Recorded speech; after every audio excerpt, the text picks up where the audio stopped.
Well, hi everybody. This is Angelo Quinones and Yuri Shine Ministries. I am Ministries is designed to give you dependable and accurate answers that come straight from God's holy and inspired word, the Bible. The Bible. Ha Biblias, by the way. Pospai means post means how.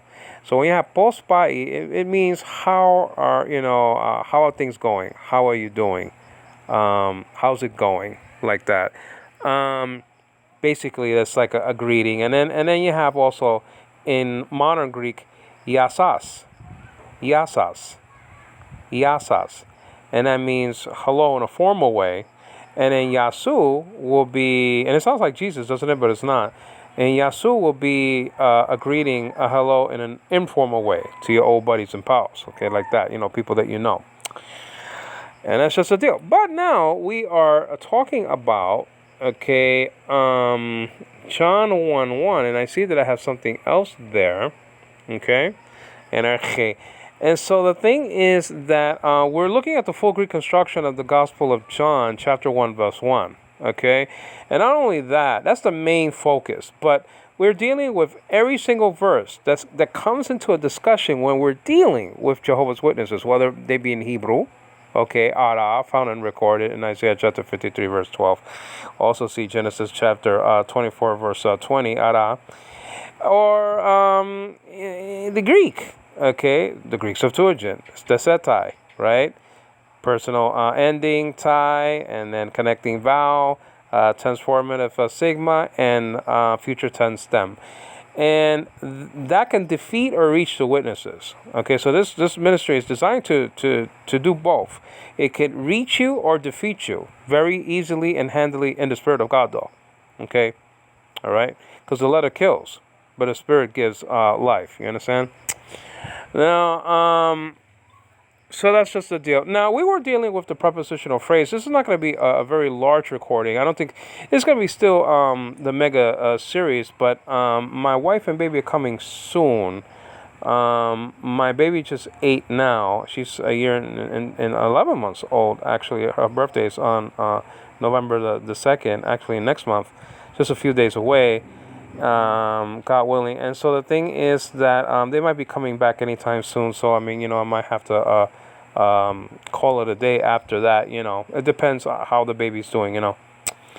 Okay, so I gave you the different pronunciations of John 1 1, A, B, and C, or alpha, beta, gamma. That's what I call it, alpha, beta, gamma. Even though C is not, gamma is not a C. There is no C in biblical Greek. Okay? There is no C in biblical Hebrew. There's a K, there's a CH in biblical Hebrew and in Greek, but there's no C. There's no W in biblical Greek. Okay? The W-looking letter, that's not a W, okay? And you saw in our last study that that there are some letters, 3 of them, in the Greek word arche, which can mean beginning or ruler, depending on the context. And in this situation, it's actually beginning, because it's the beginning of time, okay? And even before the beginning of time, okay? It looks at both things, and I already said, how is doing that. But let's go to other pronunciations again, because, repetition is the best teacher in a secondary sense. Anyway, so this is the biblical or standard pronunciation, okay? Enarche en halagas, kai halagas en prostantean, kai theas en halagas. Enarche en halagas, kai halagas en prostantean, kai theas en halagas. Or, in the modern way, which really actually rolls better on the tongue, okay? Enarchi inologos, ke ologos in prostonteon, ke theos inologos. Enarchi inologos, ke ologos in prostonteon, ke theos inologos. Okay? Enarchi inologos, ke o logos. I think it's after that is prostonteon, right? Okay, keteos inologos. Okay, so anarchinologos, keologos in prostonteon, keteos inologos. So I was going so slow that I forgot the verse because I'm actually not reading it, I'm reciting it, because I like to recite it, because it's much more faster that way. And then you have really a verse that looks like it, but it's not really telling you the same thing. in some instances. Okay, it's quite a different verse, but a lot of it is a repetition of verse 1. But verse 2 says something like this: Hutas ein energe prastantean. Or, says over there, hutos ein energe prostonteon. Now, I forgot what the diphthong in modern Greek, that diphthong, omicron and epsilon, is. I'll check that out because I forgot about that. I really don't use it a lot, so I forgot about what does it make an e sound? Does it make an s sound? I'll get back to you on that. But the omicron epsilon of diphthong, I forgot about that. Now, so we were looking at the prepositional phrase, okay, in the last study. But before that study, the couple of studies before that study or the study before, in this mega series of John chapter 1 verse 1, the full Greek construction.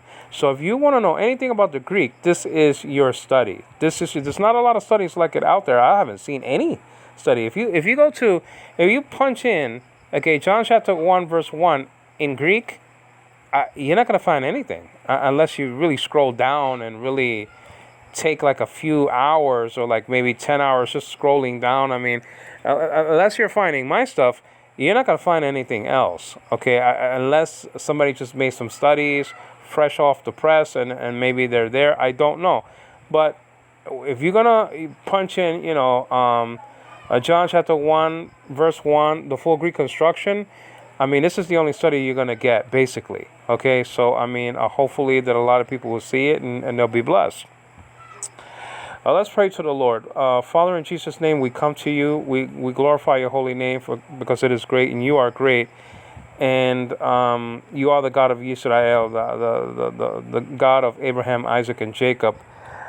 And I just ask you for forgiveness. I ask you for cleansing. I ask you for guidance, for power, for recollection of the biblical languages.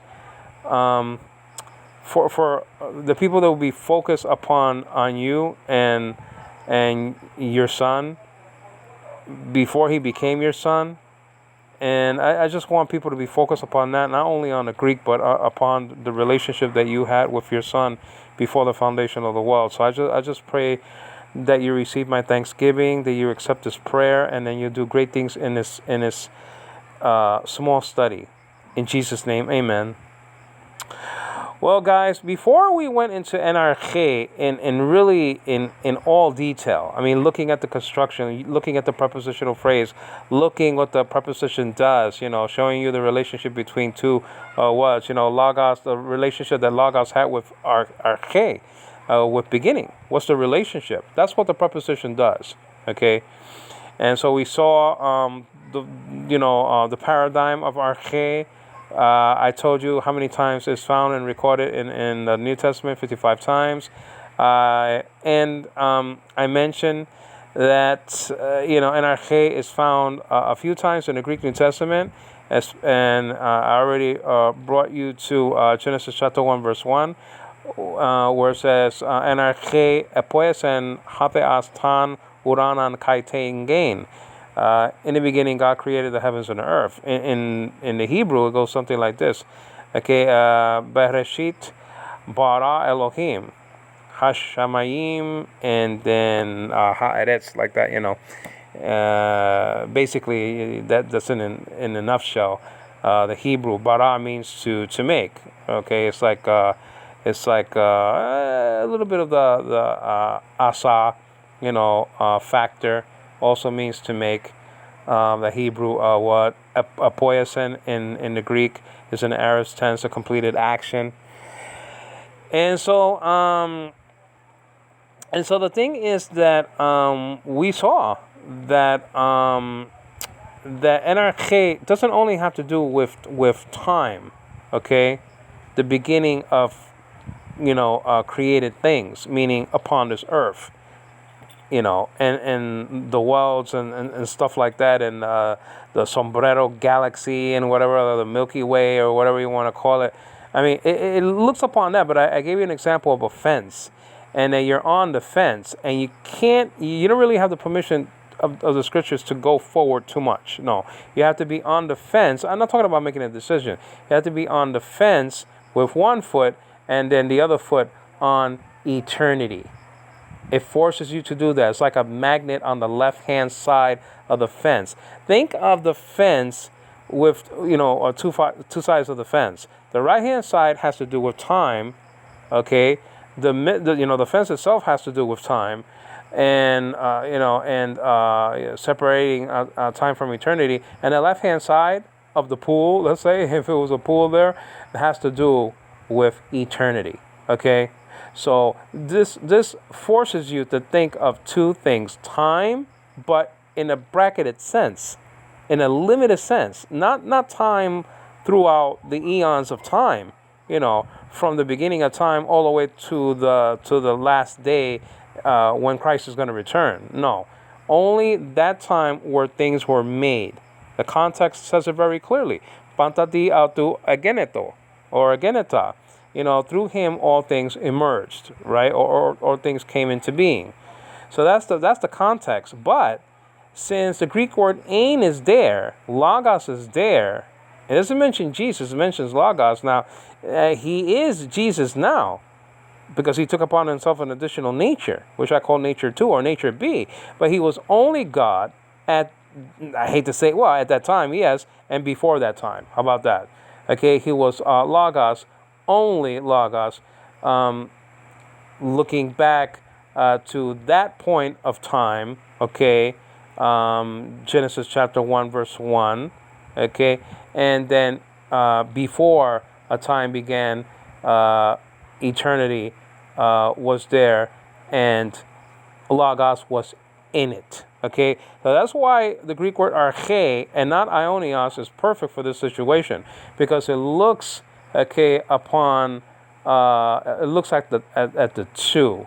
It looks at time and it looks at eternity past. Okay? Past. It looks at eternity past, not the eternity that is now, okay, going on in heaven. Not the eternity that's going to be going on in heaven when we're there, okay, knowing the Father and the Son, because that is eternal life. To know you, Greek word su, the only true God, and Greek word kai, Jesus Christ whom thou hast sent. Okay? All right. Now, and I already mentioned there's several manuscripts for John chapter 17, verse 3.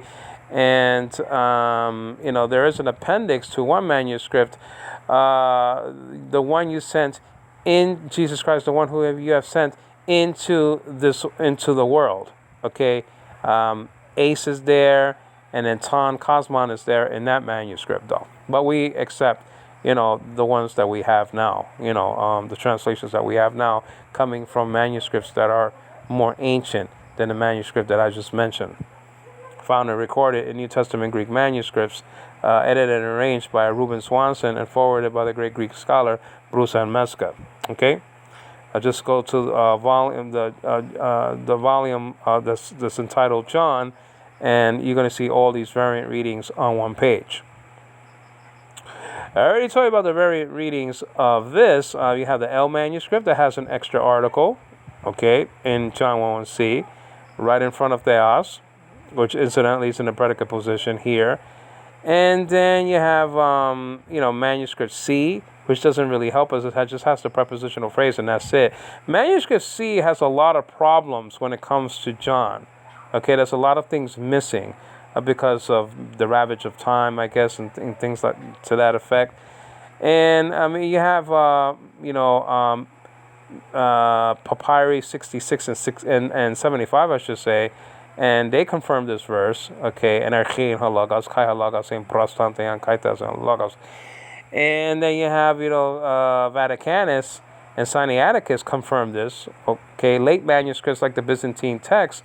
Okay, I might even add the Byzantine text form by Pierpont. Okay, that beautiful Greek volume that was done, published anyway in 2005. You can get that at Amazon.com. And of course, the United Bible Society's text has this, the 4th edition, the 5th edition.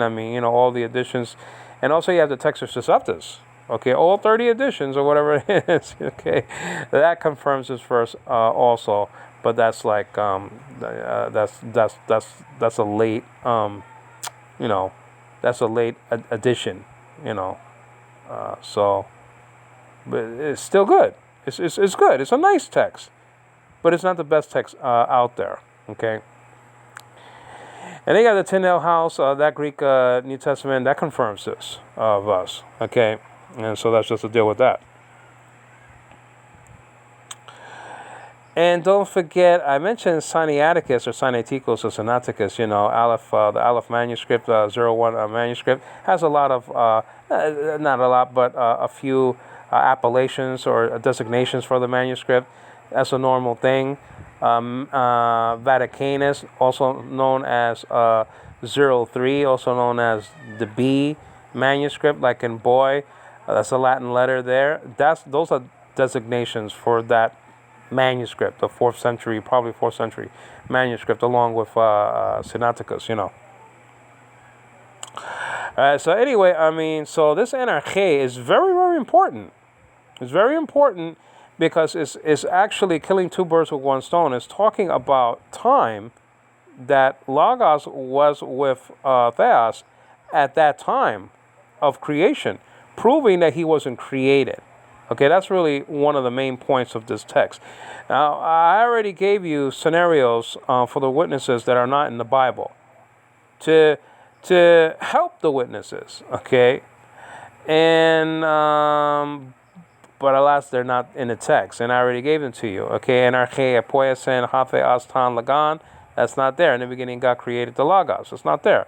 Anarche egeneto ha lagos, that's not there. In the beginning, the word emerged, or the word became, or the word came into being. Doesn't have that there.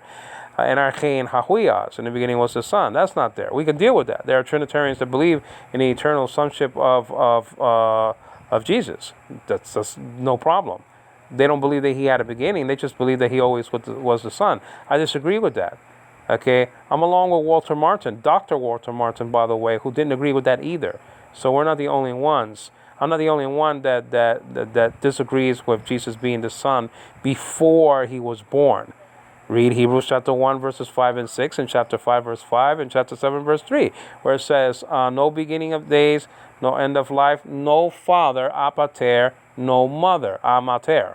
Okay, it uses the allegory of Melchizedek to actually speak about the eternality of Jesus and his indestructible life, okay, according to the Spirit, and that's in verse 16. So we saw a lot of things. We saw the different cases of Greek. This is very important here because, there's three different cases here. What do you mean by a case? Well, a case is how a word behaves or functions in a text. Is it the subject of the sentence? Is it the object of the verb, or whatever the case may be? Well, you're going to have to put it in a particular case. If you wanted to say, if you want to use, which is not here, by the way. That's one other word. There are several words that are not here that if they were here, any of them will weaken the deity of Jesus. Okay? A genitive is not here, okay? But he was of God, or something like that. That's not here. Speaking about the word but, alpha, lambda, lambda, alpha, A-L-L-A, or Allah, it means, but this, but that, but, B-U-T, that's not there. In the beginning was the Word, and the Word was with God, but the Word was not the same as God, or something like that. Now, I gave you also another scenario that could trap the witnesses with in John 1:1c. On the surface of the moon, okay, it looks, and incidentally, Jehovah's Witnesses said that nobody was going to go to the moon, and around 24 people did. Come and give me a break. That was recorded in 1943, and the Watchtower magazines can't be broken. Just to coin a phrase. And so the thing is that they said that nobody was going to go to the moon in 1943. Okay, all right? And the truth shall set you free. 24 people did already. Not only that, they're thinking of going to Mars. Forget about the moon. The moon is child's play. Okay? But 24 people went there. That's a false prophecy. We see in Deuteronomy chapter 18 and 13, okay, just to go backwards, I mean, that's just a deal, that when people's prophecies don't come to pass, you're not supposed to fear them. They're false prophets. That's just all there is to it. You don't see Isaiah's prophecy not coming to pass, and Jeremiah and Ezekiel and Daniel. Incidentally, Daniel means God is my judge, by the way. You don't see Obadiah, Zechariah, Zephaniah, and Joel, and Nahum, and Nehemiah, and Zechariah, and Zephaniah. I don't know if I said that already. Jonah, I'm cheating a little bit. Jonah, Hosea, Joel, Micah, Malachi, Obadiah. I mean, you don't see these people making mistakes. You don't see them making false prophecies. Okay, now there are some that have to be fulfilled. Okay, that's just a deal. Double prophecies, especially, Jesus coming, and then the second coming of Jesus written and recorded in the same verse or something like that. Well, chapter 40 of Isaiah,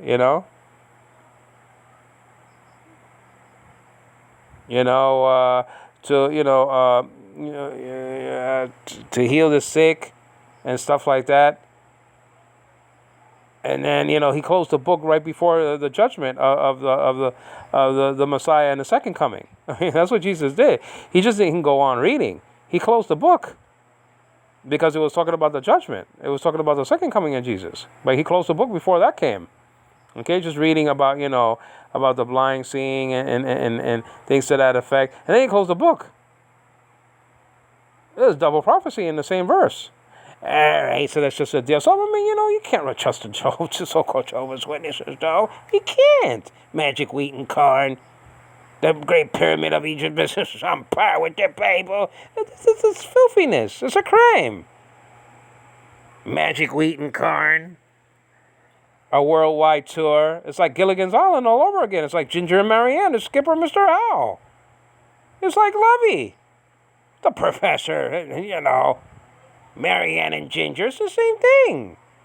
He said that he was on a worldwide tour, okay, a 3-hour tour, and then he wasn't, though. He wasn't on a tour. He wasn't. I'm just saying, millions not living that will never, not living will never die, and they're all dead. And if they're not, they're hanging by a thread. You understand what I'm saying? The millions now living will never die volume. By Joseph Franklin Rutherford. Okay, he wasn't even a judge. He was one of the lawyers of the crook, Russell. You understand what I'm saying? All right, so you can't trust the witnesses. No, you can't trust anybody except for, God's people who are, living by this stuff and teaching it well. And especially, I mean, God's people that are found and recorded in the Bible. Okay? And God's Son. And God the Father and the Holy Spirit. Incidentally, the Holy Spirit speaking, the Greek word apen, is found dozens of times in the Bible.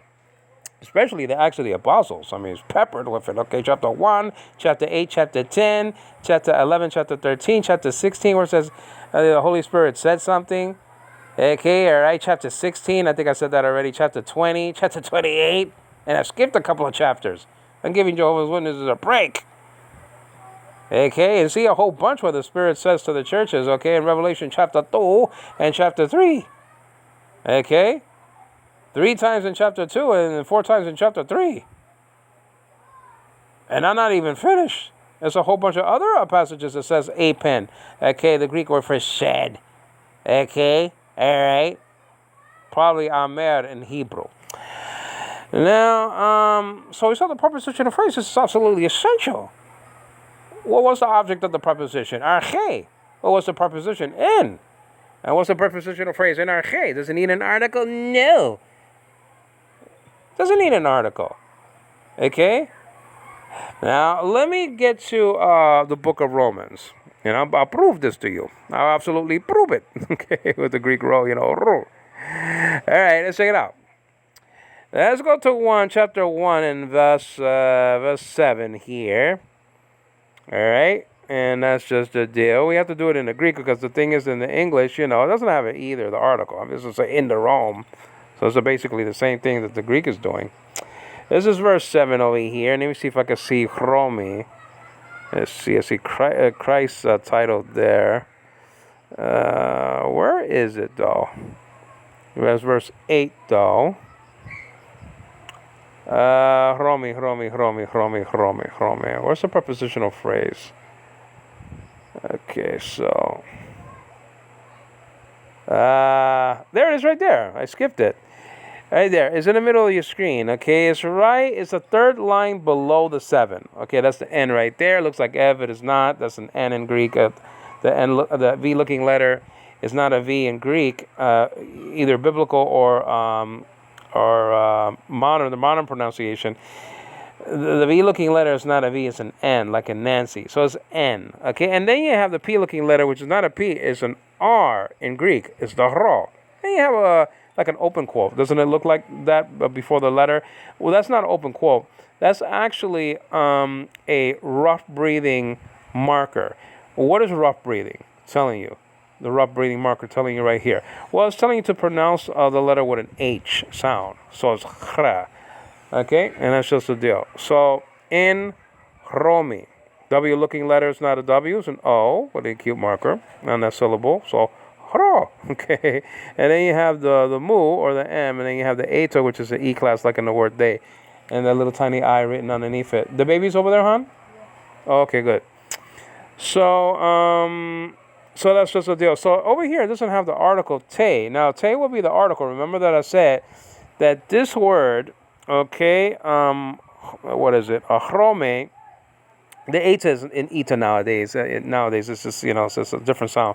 But, we're not talking about, basically, we're not really talking about too much modern Greek. Or this is really based on the standard pronunciation. And then I'll give you the flavor of modern Greek here and there, as the spirit leads, But the prepositional phrase is en Romi, in Rome. Now, this is the Rome of Rome's. This is Rome right here, okay? Now, but it doesn't have the article. But this is still definite. It is Rome, the Rome, if you will. Okay, but there's no need for the article. Okay, in such instances, and that's what we're trying to tell you, that there are 10 different ways that Dan Wallace. Okay, and you know what volume he made. He's the one who talks about the New Testament Greek manuscripts and the discoveries, and he's the founder of New Testament Greek manuscripts. Actually, the Center for New Testament Greek Manuscripts, and he's the founder of it. He's the president, and he goes around the world locating manuscripts and taking high-resolution shots, pictures of them before they disintegrate, before they're no more, before we don't have them. So this is going to take years. It's going to take way after he's gone from this earth to even finish the process. I mean, he's not going to do it all in his lifetime. All right, so the thing is that, the main thing is probably just to get the main manuscripts done before anything, and then worry about the lesser manuscripts later, So anyway, so the thing is that he said that there are 10 ways that a Greek noun can be definite without an article. Now, this is one of the proofs right here, okay, in Rome, doesn't have an article, and the article will be te, because Romi, that's dative, okay, and that's singular, and that's feminine. That's a feminine what? Okay, the eighth has proven that out. Okay, it's a first declension word. Okay, first declension word. A first declension word is a noun ending in either alpha or eta. Second declension, we already mentioned that in our other study. That is a noun like theos, anthropos, angelos, hadas. Those words end in an O. That's a second declension word. Okay, and then third declension are words that the root of the word ends, okay, in a consonant. Okay, like I believe baptid, that ends, I think, in a delta. So that's a consonant. That's a third declension word right there. All right, so it doesn't need an article. That's what we're trying to say in John 1:1c. Okay, that theos in the predicate position is definite by nature anyway. Now we already used and I want to see if I could do it here. I don't know if it's going to record it though. You see the volume if I could put the volume up, I hope I don't, stop the recording though. But if I put the volume up, and I don't know if it did that, it gets higher when it goes to the right hand side. If you're dealing with your television, you're dealing with a radio, you're dealing with a phone, you're dealing with anything electronic or whatever the case may be, or even a regular dial. For the most part, when you go to the right, the volume gets higher. In the Greek, it's the opposite of that. Okay? The more to the beginning that the word occurs, okay, in a predicate position, the higher, the force is stronger. And the force is indicating of the position of theos, that logos is divine. So I'm just trying to say that's the reverse of the volume control effect. Okay. All right. So Rome is there, and we don't need any articles. We don't need an article there. I should say te. All right. Now also in the Greek Septuagint, the Greek translation of the Jewish scriptures, we also see an arche. And that doesn't have an article. Now, hopefully I'm there, and I think I am. It says over here, Enerche, epoias en hate as tan uranan kaitain gain. In the beginning, God created the heaven. It says over here, it's actually in the plural, the heavens in Hebrew, but anyway, the heaven and the earth. It says it very clearly here. Now, where's the article in the beginning? Where's the article in the middle of the prepositional phrase? Enerche. Where's the article? There's none. To make things definite in English, we need the word the. Sometimes, right? But you don't even need them in names. You don't say the Jesus in English, and it's still definite. Okay, you don't need that. You don't. And so the thing is that you don't need it here. As a matter of fact, this is a specific point of the creation account. This is the beginning of time. And yet, it doesn't have the article te. Now, test the witnesses. See if they know what kind of article is supposed to be matches. Okay, arche. Okay? Matches arche. And it will be te. So I'm just letting you know. Tau, eta, or nowadays, the letters are taf and eta with iota subscript. The little tiny I written underneath. The eta. Nowadays called eta. Okay, so you don't need the word the to make it definite. It doesn't need to say in Greek, in the beginning. It says in beginning, and that's perfectly fine. In Hebrew, it doesn't have the article. Okay, it just says Bereshit, in beginning. But we all know that everybody translates that, even the witnesses, like in the beginning, as in the beginning. So that's important, so tell the witnesses that. Incidentally, in the Greek Septuagint, around verse 2, the word invisible appears there. Arata, for the earth being invisible under the water. And first of all, that word arata, invisible, doesn't appear in the story of Jesus coming back. The prophecy of Jesus coming back to earth. It doesn't say invisible coming. Okay. Or parousia arata. It doesn't say that anywhere for Jesus coming invisibly. Every eye is going to see him, and upon this earth, he's going to come like the lightning, shines in the sky, and he's going to be. There's 3 different prepositions for him being with the cloud, with, in, and on. All those Greek prepositions tell me that he's not going to be invisible in the cloud, especially when it says on, and with. Hello?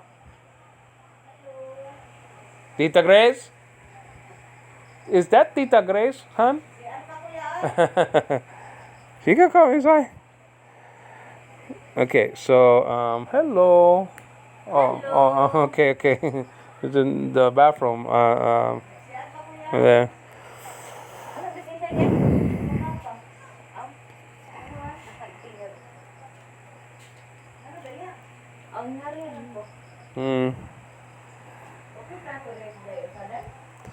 Whoop.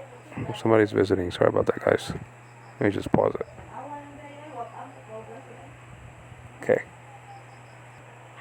Okay, guys, I just had to pause it because somebody was visiting my wife over here, and that's just the deal. Okay, so basically, we are studying the preposition, so that's very, very important. And let me just get back to it here. I'm actually in another book, though. I'm in Romans. So let me go back to John, and that's it right there. And so, what else can be said about the preposition? Well, I mean, we basically covered everything that this preposition is doing. Okay, it's telling you the relationship between logos and arche. I gave you the spelling of it. Okay, alpha rho chi eta, and I gave you the case that it is in. Okay, it's in a dative case. And so when you see, in something or to something or with something like I say, for the most part, but those are key words for the dative case. Okay, then they're not only the words, but when you see the word in, like you're gonna expect something to be announced to be in the dative case. Okay, now some prepositional phrases do have articles though. I'm not saying that every single prepositional phrase in the Greek New Testament or in the Old doesn't have an article. That's not true. Okay, some of them do have the article. Okay, so but this doesn't need the article, and that's just the deal. It doesn't have the article there. Now, there is a prepositional phrase in John 1:1b that has the article. Okay, pros ton theon. The ton is in the middle of the object of the preposition and the preposition. Okay, the object of the preposition is theon. Okay, and the preposition is pros, and it reminds you of prosopon. Facing. Or it's just the deal. And so the thing is, there is an article there. So we have a prepositional phrase that has that article, pros ton theon, and then you have a prepositional phrase that doesn't have the article. So you can have both. And as a matter of fact, they're both definite. These words here. Arche in the prepositional phrase, and arche and theon in the prepositional phrase, pros ton theon. That's definite. Okay? So you have two prepositions only in this text here. Okay? And pros. Showing you the relationship, again, between two words. And arche is showing you, again, the relationship that logos has with arche, and then pros will show you the relationship that logos has with theon. Okay? All right? That he was facing him. That's the kind of relationship that they had. They had a deep, and we call that intercommunion type relationship. That's the kind of relationship that they had. They had an intimate relationship. Okay? He wasn't only just, meta, okay, with God,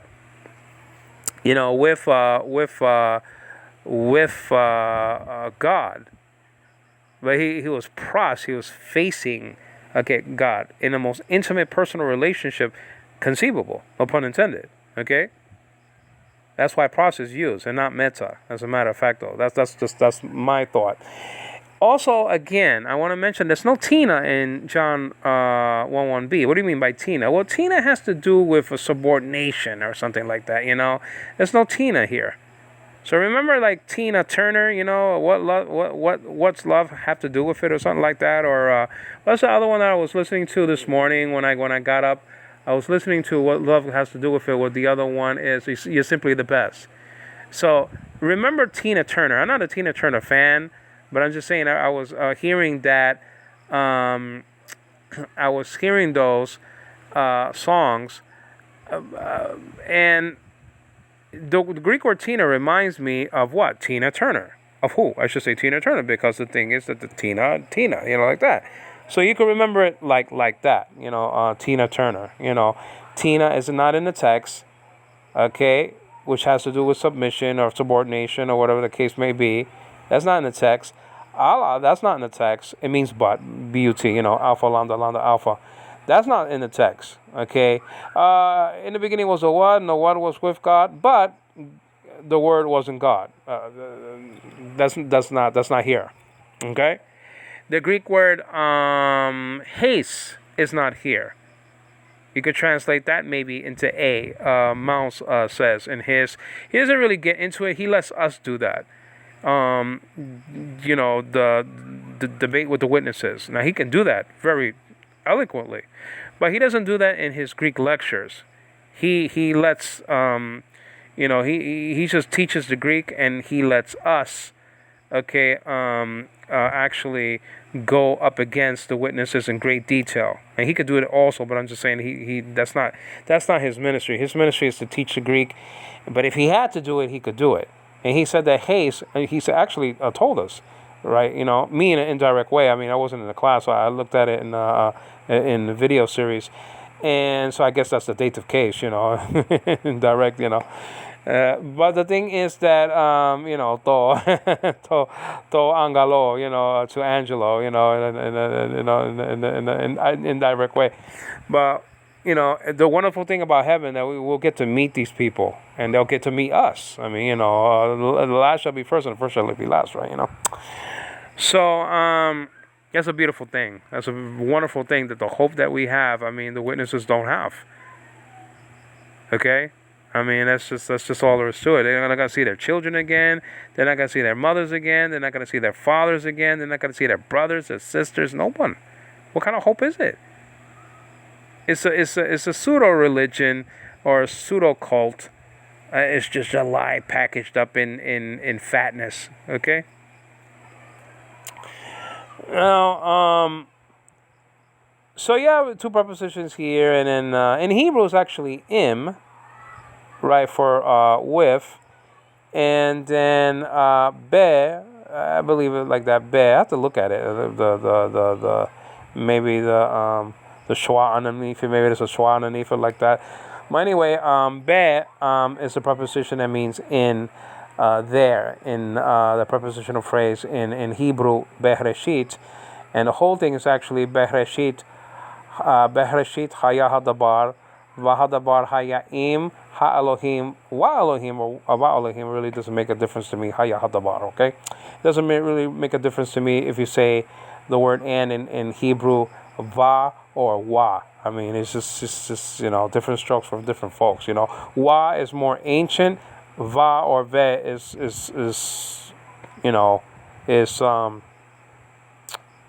it's modern, basically. Like, for example, Ani, or you can see Yeshli. Yeshli achot ve, no, Yeshli ach ve achot. Okay? I have is Yeshli in Hebrew, a brother, ach, and that's ve, a sister, achot. You see? That's just to deal with that. Incidentally, ach for brother. I mean, so we have to be careful with that. So anyway, I mean, basically that's about it. I mean, we looked at arche in the semantic range. We saw that, in the lexicons that you could see about the semantic range of arche, well, you could see in the Oxford Dictionary of the Greek language. Okay, the semantic range of arche. You have two sections for it, mini sections, but nevertheless they're there. Arche, okay, ruler or beginning, okay, and then you have Vine's Complete Expository Dictionary of Old and New Testament Words, and Mount's Complete Expository Dictionary of Old and New Testament Words, speaking about arche. You have Thayer speaking about arche. You have Kittle speaking about arche. George Riker Barry's small Greek lexicon speaks about arche. What else? I mean, the United Bible Society's Greek lexicon talks about arche in a very small, minute way. That's the pocket one anyway. Maybe they have a bigger one. So that's just the deal. Those are the lexicons that you can buy. Incidentally, the best one for Hebrew that I ever saw, that I ever owned, was Brown, Driver, and Briggs. And also the Strong's Hebrew dictionary.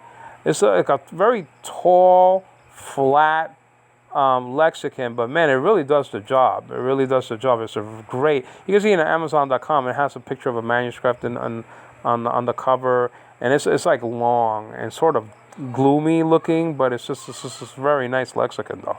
Very nice lexicon, and you can see the semantic range in the word echad, that it doesn't only mean one, it means a few. It can mean a few.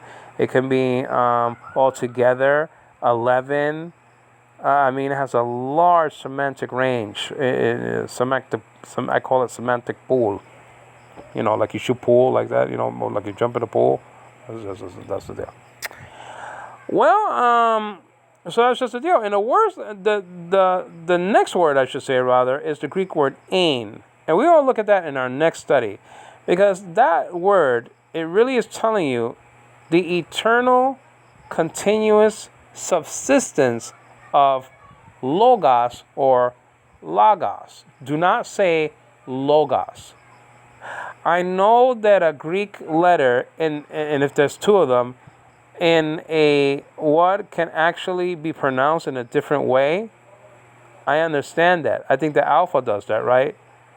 But the Omicron, nowadays called Omicron, is not doing that here.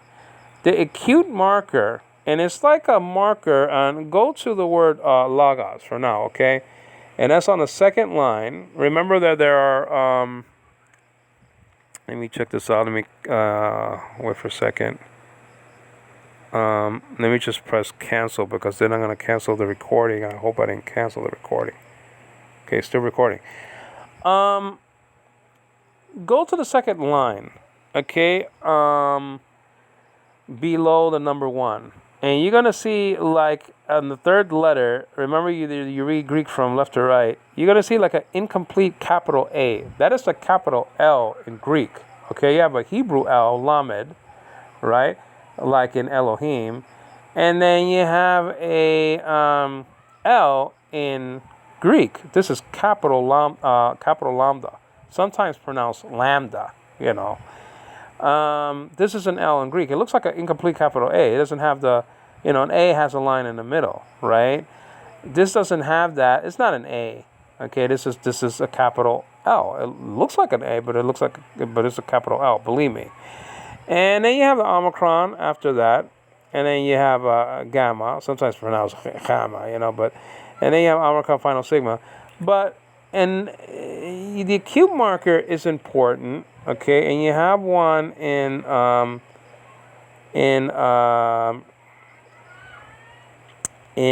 chi. You have a accent marker, I should say rather. You have one in logos again, and then you have in theon and theos and the other chi and pros, and you have what you call accent markers, and they are designed to indicate to you, to let you know if there's to be emphasis on a syllable. What kind of emphasis? Either a rise in pronunciation or a drop in pronunciation. So when you see the word logos, you see the acute marker is it's right over the Omicron. It's right over the O. And it's like pointing to 7 o'clock on the clock, on the analog clock. Okay? That is telling you that you're to pronounce this la, or something to that effect, and not law, like that. If it was pointing to the other direction, to, let's say, 5 o'clock on the clock, right? 5 or 4 o'clock on the clock, same kind of clock, analog clock, then it's telling you to drop the pronunciation or the accent of that syllable. Okay? So you have logos. Okay? You have 2 syllables there. You have lambda and omicron, that's 1 syllable, and then you have gamma, omicron, and final sigma as the second syllable. So your accent is to be higher, the pronunciation, the accent, the pitch, the tone, whatever you want to call it, that's to be higher on the first syllable, because that's where the acute marker is. Okay? Now, if you go to, let's say, I believe, where's theon here? Okay? Proston, theon has theos has the opposite. If you go to theos, okay, in John 1:1b, you have the grav marker, okay. that's pointing the other way, and that's telling you to drop the accent right then and there in the second syllable. Okay, so you don't say theos, you say theos. You see how it drops?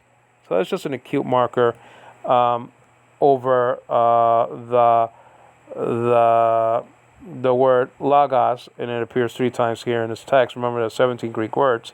Okay, in P66 and 75, like that, and it's telling you, meaning the grab marker, to drop the pronunciation of that section of the what. There's 2 syllables in theos, right? You have the, and then you have as. You don't say theos, you say theos. And some people put more emphasis on these things, and some people really don't put that much emphasis at all. It's not really important, but in order to be understood, it is important in that way. Also, I want to say, do not mix the pronunciations of Biblical Greek or Standard Greek with the modern Greek way of saying things. You're going to make things into verbs that are nouns, like hutos, right? Out of hutas, right? And then you're going to make things into participles and things that are right here. If you say ton teon, that sounds like a genitive plural. 3 things are saving us from that. First of all, looking at it. Okay, it'll tell you, right? It's not a genitive plural because no omega there. And then the other thing that's saving you from that is the preposition pros. It doesn't take the genitive. Okay, so that saves you from that way of thinking.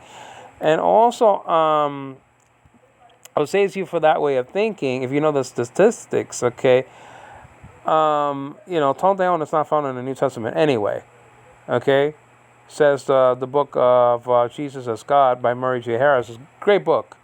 I don't agree with everything that Murray J. Harris says in his life. I don't believe in the spiritual resurrection of Jesus. I believe that his body, his soma, Greek word soma, was literally raised from the dead. I don't believe in the spiritual resurrection that his spirit was raised from the dead or something like that. It makes no sense at all. No sense at all. Okay, at all. Okay, arad, I give you the Hebrew word, which means to pour out.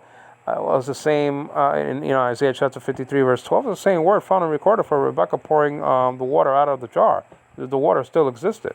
That's found and recorded in Genesis chapter 24 verse 20. Okay. See Brown, Driver, and Briggs when you go to Ara.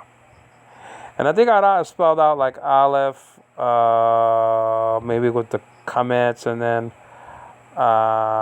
then let me see, Resh, probably with a patach or a kamets. And then hey, ara, I think it's with a hey, either ayin or hey, like that. Right now, so that's just the deal. So the thing is that also the accent markers and stuff like that. We went into breathing markers. Either a vowel, one consonant can take a breathing marker, or whatever the case may be, or absence of aspiration. But typically, mostly vowels have breathing markers, okay? Though, like I said before, the R, can take a breathing marker, okay? I disagree with somebody that said that a breathing marker, the marker that the one that doesn't show breathing doesn't really do anything. No, it is doing something. It's telling you that there is no aspiration. Okay? It's just telling you something. Everything in Greek tells you something. Everything is there for a reason. Okay? Okay? Okay. Okay. This is it. And archein halagas kai halagas in prostantean kai theosen halagas. Okay? That's just the deal. Well, with that, I'll let you go. And in our next study, we're going to look at the Greek word ein, which is in the imperfect tense, and we're going to see the eternal subsistence, the eternal, timeless, continuous subsistence of Logos. And that's found and recorded, and actually also, because I named this section John 1:1a subsistence, I gave it that title because of Philippians chapter 2, verse 6. has en marfe teu uparkon. This is Angelo Quinones giving glory to the God of Israel. God is not the God of the dead, Necron, but of the living. And that means that Abraham, Isaac, and Jacob were very much alive at the time of Jesus. And according to the Bible, they're very much alive at our time right now. Okay? So that's just the deal. Well, don't forget to subscribe to my channel. It helps out the video. It helps the video to be spread out more. Give you a comment on the screen and give a thumbs up. That also helps out a lot. Especially give you a comment and let me know what ideas you have of other verses that I'm not really looking at, that I'm maybe missing, that you want to see me touch upon, full Greek-wise or full Hebrew-wise construction-wise. Okay. Thanks a lot, guys. Take care now. Bye-bye.